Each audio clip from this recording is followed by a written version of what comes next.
Hello students, welcome to my YouTube channel Sushma Rajgupta. हम लोग कर रहे हैं BCom third semester banking and insurance का फुल सिलेबस। लास्ट वीडियो में हमने किया था आरबीआई एंड इट्स फंक्शन। इस वीडियो में हम करेंगे टेक्निक्स ऑफ क्रेडिट कंट्रोल। चलिए शुरू करते हैं।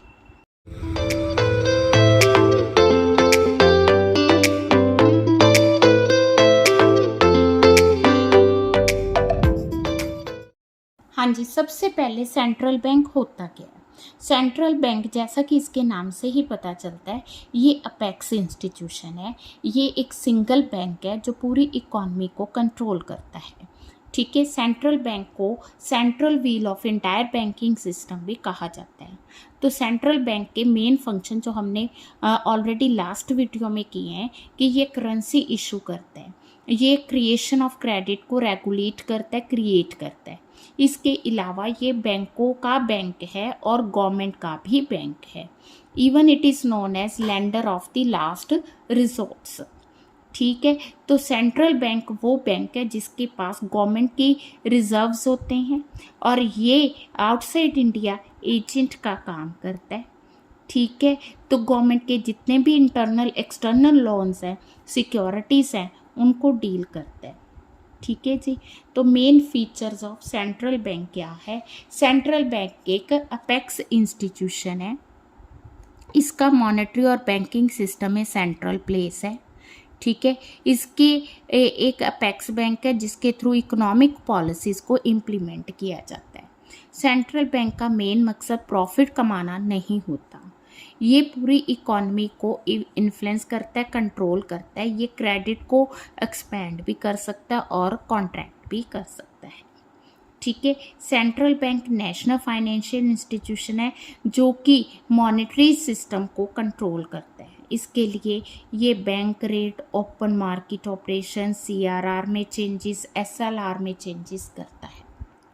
हाँ जी, किसी भी इकॉनमी में टाइम टू टाइम चेंजेस आते हैं, कभी बूम पीरियड आता है, कभी डिप्रेशन पीरियड आता है।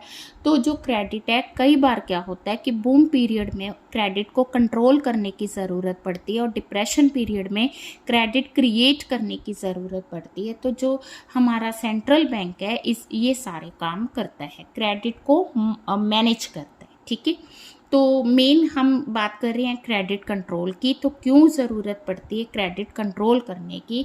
अगर क्रेडिट कंट्रोल होगा किसी भी कंट्री का तो उससे एक्सचेंज रेट जो है वो स्टेबल रहेगी। तो अगर आपने एक्सचेंज रेट स्टेबल करनी है तो उसके लिए क्रेडिट को कंट्रोल करना ज़रूरी है।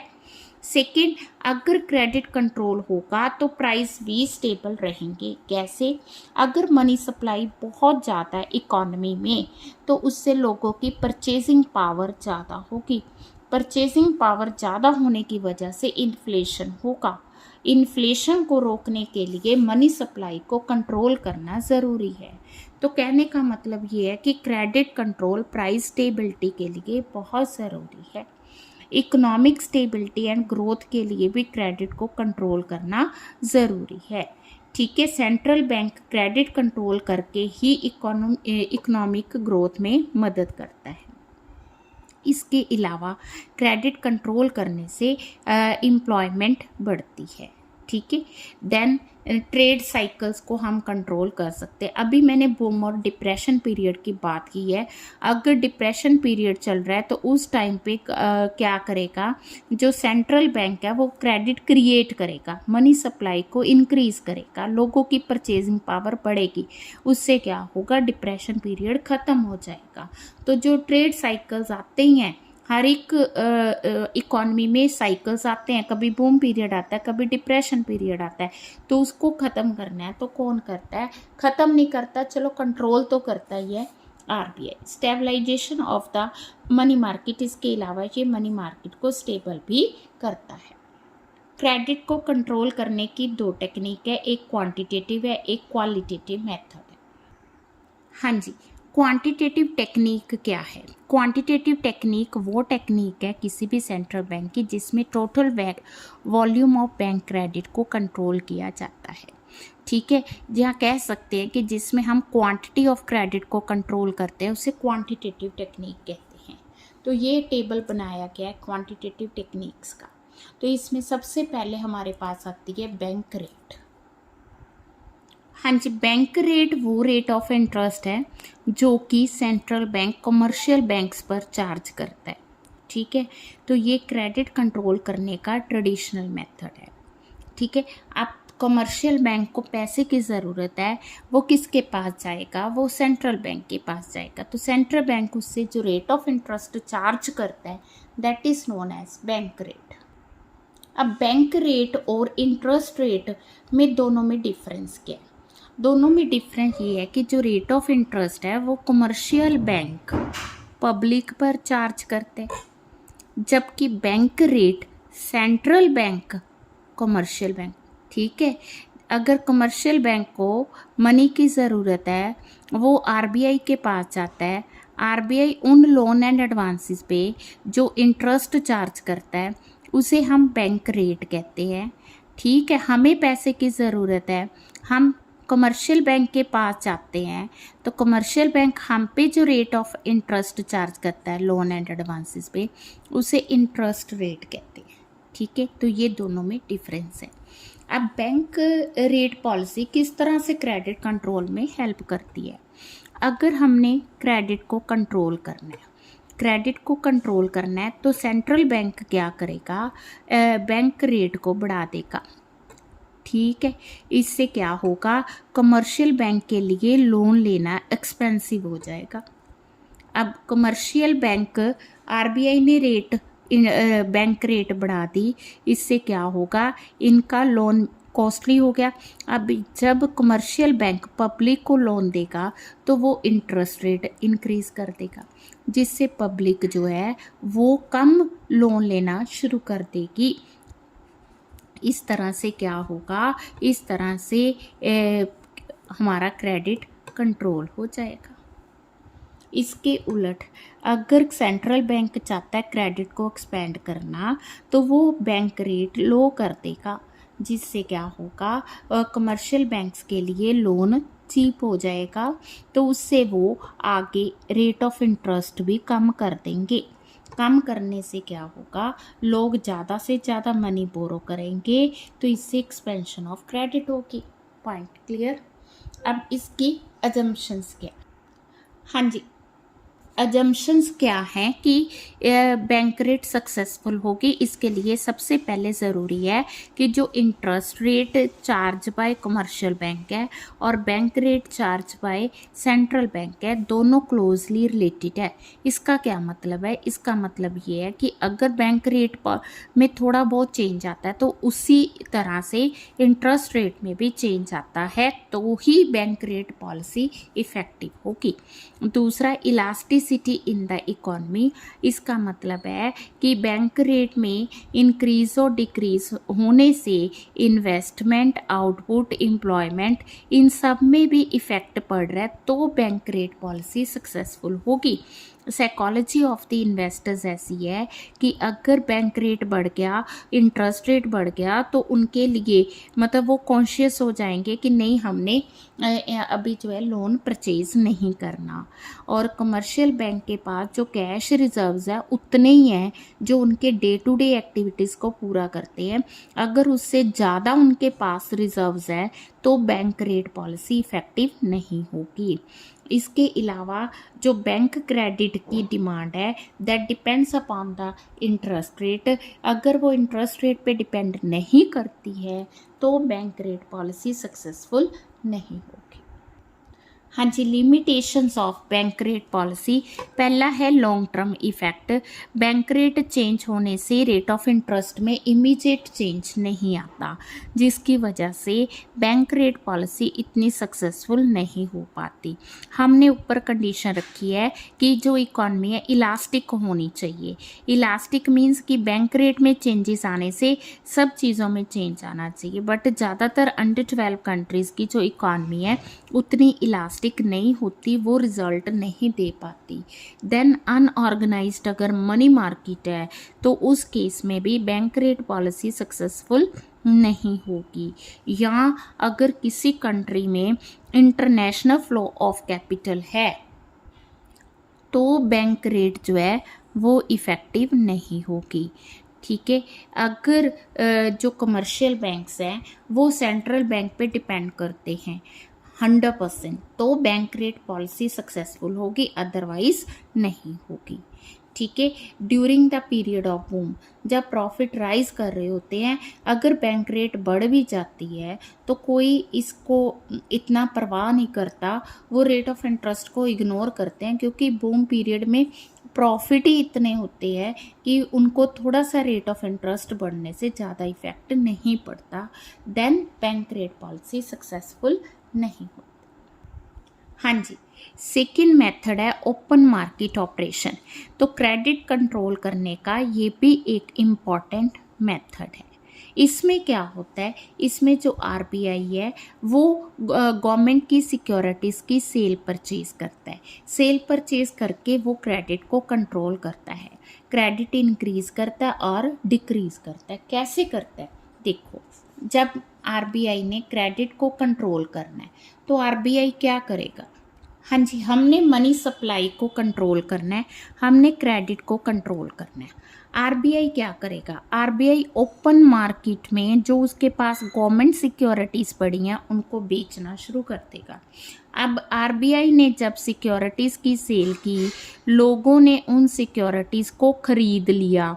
हम लोगों ने जब सिक्योरिटीज़ को ख़रीदा, ठीक है, क्योंकि लोगों को लगता है कि हाँ, अगर आरबीआई सेल कर रही है, गवर्नमेंट सिक्योरिटीज़ हैं, इन पे हमें पूरे पैसे मिलेंगे, तो लोगों ने उनको परचेज़ किया। ठीक है, मैंने उन सिक्योरिटीज़ को मान लो परचेज़ कर लिया। अब मेरे पास जितना सरप्लस पड़ा था मैंने वो सारा यूज़ कर लिया। मान लो मेरे पास कैश नहीं है तो मैं बैंक में जाके विड्रॉ करा के भी सिक्योरिटीज़ को परचेज़ करूँगी।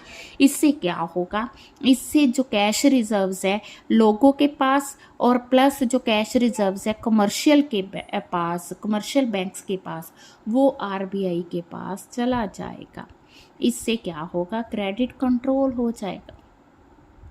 अब एक्सपेंशन ऑफ क्रेडिट क्या होगी, बिल्कुल इसके उलट होगा। जब एक्सपेंशन ऑफ क्रेडिट करना है तो आरबीआई जो लोगों के पास सिक्योरिटीज़ पड़ी हैं वो सिक्योरिटीज़ खरीद लेगी। खरीदने से क्या होगा, जैसे मैंने अपनी सिक्योरिटीज़ जो है आरबीआई को सेल कर दी, आरबीआई ने सिक्योरिटीज़ परचेज़ की और मुझे क्या दिया, उसके बदले में मनी दी है। ठीक है, तो इस तरह से आम पब्लिक के पास मनी जो है, मनी सप्लाई बढ़ जाएगी। मनी सप्लाई बढ़ने से क्या होगा, क्रेडिट एक्सपैंड हो जाएगा। तो कहने का मतलब ये है कि ओपन मार्केट ऑपरेशन के थ्रू आरबीआई क्रेडिट क्रिएट भी करता है और कंट्रोल भी करता है, पर उसके कुछ कंडीशंस है, अजम्पशंस है कि वेल ऑर्गेनाइज्ड कैपिटल मार्केट होनी चाहिए, गवर्नमेंट सिक्योरिटीज़ सफिशेंट क्वांटिटी में होनी चाहिए तो ही बेनिफिट है, अदरवाइज थोड़ी बहुत सिक्योरिटी से कोई फ़र्क नहीं पड़ेगा। और कमर्शियल बैंक के पास रिजर्व्स उतने हुए हैं जितनी की लीगल रिक्वायरमेंट है। गवर्नमेंट डेट ज़्यादा नहीं होना चाहिए, ठीक है, और वो किसी अंडर प्रेशर, जो सेंट्रल बैंक है वो अंडर प्रेशर नहीं होना चाहिए। अब ओपन मार्केट ऑपरेशन के ऑब्जेक्टिव्स क्या है, इसके फ़ायदे क्या है, सबसे पहले तो ये क्रेडिट को ही कंट्रोल करती है। दूसरा, गवर्नमेंट सिक्योरिटीज़ के प्राइजेस को स्टेबलाइज करती है। ठीक है, अगर उनको लगता है कि प्राइस बहुत बढ़ रहा है, ठीक है, तो वो क्या करेगा, आरबीआई उन सिक्योरिटीज़ को ख़रीद लेगा, तो उससे प्राइस जो है कंट्रोल हो जाएगा। इसके अलावा ये गवर्नमेंट की ज़रूरतों को पूरा करती है, ठीक है ना। देन ये बैंक रेट पॉलिसी का कॉम्प्लीमेंट्री है। हाँ जी, कैसे, जैसे बैंक रेट पॉलिसी हमने यूज़ की है, बैंक रेट हमने बढ़ा दी है, अब कमर्शियल बैंक के पास इतने रिजर्व्स पड़े हैं कि बैंक रेट बढ़ने से उसे कोई फ़र्क नहीं पड़ रहा, तो उस केस में क्या होगा, उस केस में जो आरबीआई है वो सिक्योरिटीज़ जो है सेल कर देगा, जिससे क्या होगा, जितने कमर्शियल बैंक के पास एक्सेस रिजर्व्स पड़े हैं वो किसके पास चले जाएंगे, आरबीआई के पास चले जाएंगे। ठीक है, तो एक तरह से बैंक रेट पॉलिसी को सक्सेसफुल बनाने में भी ये मदद करती है। इसके अलावा जो सीजनल चेंजेस है, बूम पीरियड, डिप्रेशन पीरियड, उसको कवर करती है। ठीक है, इसके अलावा गोल्ड जो है उसके इनफ्लो आउटफ्लो को भी इफ़ेक्ट करती है। ठीक है, इसके अलावा एक्सपोर्ट ऑफ कैपिटल को रोकती है। ठीक है। इसके अलावा जो मनी मार्केट में शॉर्टेज ऑफ मनी है उसको ख़त्म करती है। अब इसका नुकसान क्या है? Influence on the cash reserves of the bank. जो लोगों के पास मतलब कि सिक्योरिटीज़ जब वो खरीदते हैं या बेचते हैं, अब ठीक है, आरबीआई ने सिक्योरिटी सेल की, लोगों ने परचेज़ की। हम कह रहे हैं कि जो लोग सिक्योरिटी परचेज़ करेंगे वो कमर्शियल बैंक से पैसा बोरो करेंगे, जिससे कमर्शियल बैंक के रिजर्व्स कम हो जाएंगे, जिससे क्रेडिट कंट्रोल होगा। पर हो सकता है कि जो लोग सिक्योरिटीज़ खरीद रहे हैं वो बैंक में जाने की बजाय जो उनके पास ऑलरेडी होर्डिंग्स कैश पड़ा है उसको यूज़ करें, या वो फॉरेन एक्सचेंज जो उन्होंने कमाई है वहाँ से पेमेंट करें। तो अगर वो अपने पास से कैश यूज़ करते हैं या फॉरेन एक्सचेंज यूज़ करते हैं तो उससे क्या होगा, रिजर्व्स कमर्शियल बैंक में सेम रहेंगे, तो उससे क्रेडिट कंट्रोल नहीं होगा, उससे ये जो हमारी पॉलिसी है वो सक्सेसफुल नहीं होगी। ठीक है। यहाँ कह दो कि अगर बैंकों की क्रेडिट पॉलिसी ही चेंज हो जाती है तो उससे उस टाइम भी ओपन मार्केट ऑपरेशन सक्सेसफुल नहीं होगा। तो देन आ गया कि demand and supply of securities भी इफ़ेक्ट करती हैं। आरबीआई तो सिक्योरिटीज़ को परचेज़ करना चाहता है पर लोग जो है उसको बेचना नहीं चाहते, तो ओपन मार्केट ऑपरेशन कहाँ से सक्सेसफुल होगा? नेक्स्ट है कि जो क्रेडिट पॉलिसी ऑफ कस्टमर है उसमें कोई चेंज नहीं आया। Power of central bank to exchange securities. Open market operation तभी सक्सेसफुल होगा अगर सेंट्रल बैंक के पास बहुत ज़्यादा सिक्योरिटीज़ है, ठीक है, या बेचने के लिए सिक्योरिटी है या सिक्योरिटीज़ को ख़रीदने के लिए बहुत ज़्यादा फंड्स है। अगर ये दोनों चीज़ें नहीं है तो फिर ये ओपन मार्केट ऑपरेशन सक्सेसफुल नहीं होगा। इसके अलावा अगर हम चाहते हैं कि सिक्योरिटीज़ की सेल परचेज अकॉर्डिंग टू जो हमारी रिक्वायरमेंट है हो, तो उसके लिए मनी मार्केट भी वेल ऑर्गेनाइज्ड होनी चाहिए। अगर वो वेल ऑर्गेनाइज्ड नहीं है तो भी ये सक्सेसफुल नहीं होगा, ठीक है। तो इसके अलावा जो कंट्री की कंडीशन है दैट शुड बी नॉर्मल, ना बूम पीरियड हो और ना ही डिप्रेशन पीरियड। हाँ जी, नेक्स्ट आ गया वेरिएबल कैश रिज़र्व रेशो। तो अगर हम कैश रिज़र्व रेशो को वेरी करके भी आरबीआई क्रेडिट को कंट्रोल कर सकता है, ठीक है। वेरी कैसे कि जैसे अगर आरबीआई ने क्रेडिट को कंट्रोल करना है तो वो क्या करेगा, वो कैश रिज़र्व रेशो को इंक्रीज़ कर देगा। इट मीन्स जो बैंक्स हैं उनको अपने पास कैश बैलेंस जो है वो कम करना पड़ेगा और रिजर्व्स विद आरबीआई ज़्यादा करने पड़ेंगे। उससे क्या होगा, क्रेडिट कंट्रोल हो जाएगा। देन एक्सपेंशन ऑफ क्रेडिट क्या है? एक्सपेंशन ऑफ क्रेडिट है कि जब सेंट्रल बैंक ने क्रेडिट को एक्सपैंड करना है वो कैश रिज़र्व रेशो को रिड्यूस कर देगा, जिससे क्या होगा कि बैंकों के पास कैश बैलेंस बढ़ जाएगा और उससे क्रेडिट वो ज़्यादा क्रिएट कर पाएंगे। अब यहाँ भी कुछ प्रॉब्लम्स हैं। तो फर्स्ट वन इज़ कि ये इनफेक्टिव है। अगर कमर्शियल बैंक जो है अपने पास लार्ज कैश रिजर्व्स रखते हैं तो उनको कोई फ़र्क नहीं पड़ेगा कि कैश रिज़र्व रेशो बढ़ी है या कम हुई है। Then demand for credit is also important, ठीक है। देन टू फ्रीक्वेंट चेंजेस, अगर हम बहुत ज़्यादा चेंजेस करेंगे, कभी सीआरआर को बढ़ा दिया कभी कम कर दिया, तो इससे इकॉनमी भी डिस्टर्ब होगी, ठीक है। तो कई बार क्या होता है कि जो रिजर्व्स रेशियोज हैं उससे कमर्शियल बैंक्स में डिस्क्रिमिनेशंस आते हैं। नेक्स्ट है हमारा स्टैट्यूटरी लिक्विडिटी रेशो। ये भी क्रेडिट कंट्रोल करने का एक इम्पॉर्टेंट मेथड है, ठीक है। इसमें कमर्शियल बैंक को अपने पास जो है रखना पड़ता है। Bank have to keep percentage of their assets in liquid form. जो उनके एसेट्स हैं उनको लिक्विड फॉर्म में रखना पड़ता है। लिक्विड फॉर्म का मतलब कैश या गवर्नमेंट सिक्योरिटीज़ के रूप में। इससे क्या होता है कि कमर्शियल बैंक की जो क्रेडिट क्रिएट करने की कैपेसिटी है वो कम हो जाती है। अब इसमें अगर क्रेडिट को कंट्रोल करना है तो ऑब्वियस है कि स्टैट्यूटरी लिक्विडिटी रेशो को बढ़ा दिया जाएगा, अगर एक्सपैंड करना है तो लिक्विडिटी रेशो को कम कर दिया जाएगा। हाँ जी, नेक्स्ट है reverse repo rate. Reverse repo rate क्या है? वो रेट जिस पे आरबीआई कमर्शियल बैंक से मनी बोरो करता है, ठीक है। तो बैंक्स को क्या होता है, क्योंकि बैंक्स के पास कोई आइडियल मनी पड़ी है, एक्सेस मनी पड़ी है, उनको लगता है कि अगर आरबीआई उनसे बाय कर ले, परचेज कर ले, बोरो कर ले, तो उससे क्या होगा कि उनके जो एक्सेस मनी है वो सेफ हैंड्स में चली जाएगी।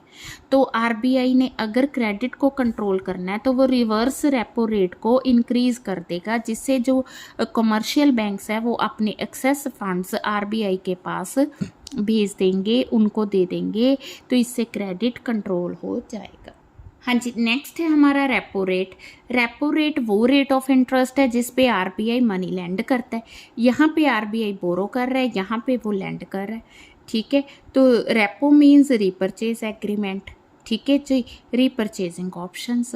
तो बैंक जो है वो लोन देते हैं लोन फ्रॉम आरबीआई, ठीक है, वो सिक्योरिटीज सेल करते हैं, सिक्योरिटीज़ के बेस पे वो लोन लेते हैं। यहाँ पे कमर्शियल बैंक के पास एक्सेस मनी पड़ी थी, उन्होंने आरबीआई को लैंड कर दी, यहाँ पे वो सिक्योरिटीज़ दे के उल्टा लोन ले रहे हैं।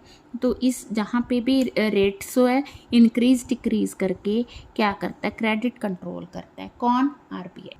हाँ जी, देन आ गया मार्जिनल स्टैंडिंग फैसिलिटी। ये भी आरबीआई से फंड बोरो करने के एक फैसिलिटी है, ठीक है। बट इसमें और इसमें ये फ़र्क है कि ये इमरजेंसी सिचुएशंस के लिए ही बैंक बोरो करता है और बहुत ही शॉर्ट टर्म बोरोइंग स्कीम होती है। कई बार तो ओवरनाइट, मतलब कि 1-2 डेज़ के लिए या ओवरनाइट के लिए ही मनी की ज़रूरत होती है। अब क्रेडिट को कंट्रोल करने के लिए आरबीआई जो है इसको भी यूज़ करता है। देन आगे स्टैंडिंग डिपॉजिटरी फैसिलिटी। अब ये उसी तरह से रिवर्स रेपो रेट का रिवर्स आ गया, ठीक है। इसमें क्या होता है कि एडिशनल टूल ऑब्जर्विंग लिक्विडिटी, यहाँ पे वो लिक्विडिटी जो एक्सेस लिक्विडिटी पड़ी है मार्केट में उसको अपना ऑब्जर्व करते हैं, ठीक है, क्रेडिट को कंट्रोल करने के लिए, ठीक। हाँ जी, नेक्स्ट है हमारा क्वालिटेटिव मेथड। इसको सिलेक्टिव मेथड भी कहा जाता है, ठीक है। सिलेक्टिव क्यों कहा जाता है? क्योंकि ये जो क्रेडिट कंट्रोल पॉलिसी है ना, ये एक particular segment of the economy पर अप्लाई होती है, पूरी इकॉनमी पर नहीं। जो हमने पहले मेजर्स की है ना क्वांटिटेटिव, जो भी बैंक ने करना है, बैंक रेट लगाना है या कैश रिजर्व्स लगाना है, वो पूरी इकॉनमी के लिए, पूरी इंडियन इकॉनमी के लिए है। पर ये जो मेजर्स ली गई है ना, ये एक पर्टिकुलर सेगमेंट के लिए अप्लाई होती हैं। दैट्स वाई इसे सिलेक्टिव मेथड या क्वालिटेटिव मेथड कहा जाता है। तो इसमें सबसे पहला मेथड आ गया वेरिंग मार्जिन रिक्वायरमेंट मेथड। ये इम्पॉर्टेंट मेथड है क्रेडिट कंट्रोल का। ये अमेरिका में सबसे पहले यूज़ किया गया था, ठीक है। अब इसमें क्या है कि जैसे बैंक लोन देता है ना, बैंक लोन दे रहा है, तो आजकल आप देखते हो कि बैंक जो है लोन्स धड़ाधड़ दे रहा है, तो हर एक चीज़ का हमें लोन मिल रहा है, व्हीकल का मिल रहा है, घर का मिल रहा है, ठीक है ना। तो उस केस में अब ज़्यादा लोन देगा तो उससे मनी सप्लाई बढ़ेगी, मनी सर्कुलेशन बढ़ेगी, उससे क्या होगा, इन्फ्लेशन होगा। तो अगर आरबीआई चाहता है कि एक पर्टिकुलर सेगमेंट में क्रेडिट को कंट्रोल करना है तो वो मार्जिन रिक्वायरमेंट को इंक्रीज़ कर देगा। मार्जिन रिक्वायरमेंट पहले होता क्या है, जैसे मैंने घर बनाने के लिए 20 लाख का लोन लेना है। पहले क्या था कि मुझे 20 लाख का लोन लेने के लिए 25 लाख की सिक्योरिटी की ज़रूरत पड़ती थी, बैंक में रखनी पड़ती थी। अब बैंक को लगा कि क्रेडिट बहुत ज़्यादा बढ़ रहा है, तो उसने ये जो मार्जिन है ना दोनों के बीच का, इसको इंक्रीज़ कर दिया। अब मुझे 20 लाख का लोन लेने के लिए 30 लाख की जो है प्रॉपर्टी गिरवी रखनी होगी, मॉर्टगेज रखनी होगी, सिक्योरिटी पे रखनी होगी। पॉइंट समझ के। अब जब तक तो वो 25 लाख थी, तो कई लोग जो थे तो वो तैयार थे 20 लाख का लोन लेने के लिए। जैसे ही वो मार्जिन बढ़ गया तो कुछ लोगों ने आइडिया ड्रॉप कर दिया। कहने का मतलब है कि क्रेडिट कंट्रोल हो गया। अब इसके फ़ायदे क्या हैं? ये सिंपल है, इजी मेथड है, ज़्यादातर ये स्पेकुलेटिव एरियाज़ में यूज़ किया जाता है। ये क्रेडिट को डाइवर्सिफाई करता है और इकॉनमी में स्टेबलाइजेशन लेके आता है, ठीक है। तो लिमिटेशंस क्या है कि एक तरह की सेंट्रल बैंक पे रिस्पॉन्सिबिलिटी लेके आ रहा है, और कई बार क्या है इसमें लीकेज मतलब मेथड सक्सेसफुली ऑपरेट नहीं होता। देन आ गया regulation of the consumer credit. हाँ जी, रेगुलेशन ऑफ कंज्यूमर क्रेडिट, इसमें आ गया कि कंज्यूमर के क्रेडिट को रेगुलेट करना। वो दो तरह से हो सकता है, जैसे हमने कैश डाउन पेमेंट को चेंज कर दिया या जो मैच्योरिटी पीरियड है उसमें चेंजेस कर दिए। ठीक है, जैसे मैंने 20 लाख का लोन लेना है, ठीक है, या किसी एक चीज़ का लोन लेना है। ठीक है, पहले था कि आप डाउन पेमेंट जो है, जो आपने उसी टाइम पे पेमेंट करनी है, वो 3 लाख है। ठीक है जी, उसके बाद आपने बाकी इंस्टॉलमेंट्स पे करनी है और जो इंस्टॉलमेंट अमाउंट है दैट इज़ 2 लाख। अब अगर मेरी डाउन पेमेंट वो 3 की जगह 5 लाख कर देंगे तो उससे क्या होगा कि हो सकता है मेरे लिए 3 लाख पे करना इजी था, 5 लाख पे करना मुश्किल हो, तो मैं जो अपना आइडिया ड्रॉप कर दूँगी। तो इस तरह से क्रेडिट कंट्रोल करना चाहते हैं तो वो कैश डाउन पेमेंट को पहले से हायर कर देंगे या जो किस्तें हैं इंस्टॉलमेंट पीरियड है उसको कम कर देंगे। पहले मैंने ये था कि जो बाकी का 17 लाख है वो मैं 10 इंस्टॉलमेंट्स में पे करूँगी।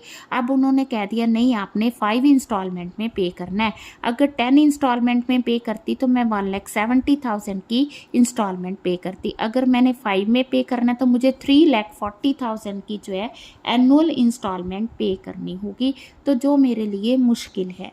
तो कहने का मतलब ये है कि क्रेडिट कंट्रोल करने के 2 तरीके हैं।